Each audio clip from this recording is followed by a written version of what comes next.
வைக்க வேண்டும் என்று விரும்புகிறார். நலுகை என்ற தகப்பன் ஒருவர் மட்டும்தான் பார்த்திருக்கிறார்.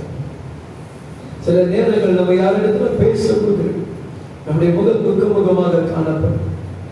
கேட்பாங்க, என்ன சிஸ்டர் துக்கமா இருக்கிறீங்க, ஏன் பிரதர் துக்கமா இருக்கிறீங்க?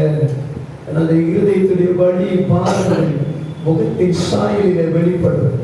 என் தகப்பன், என் ராஜாவே ராஜன், அழகு ரூபம் உள்ளவர், புறாக்கள் கண்கள் உடையவர், வெண்மொழிய உள்ளவர், வெண்வஸ்திரம் தரித்தவர், ஆயிரங்களில் 10,000 சிறந்தவர், ஆன்மா உபயோகமானவர், ஜோதிகளின் பிதாக்களின் மகிமையுடைய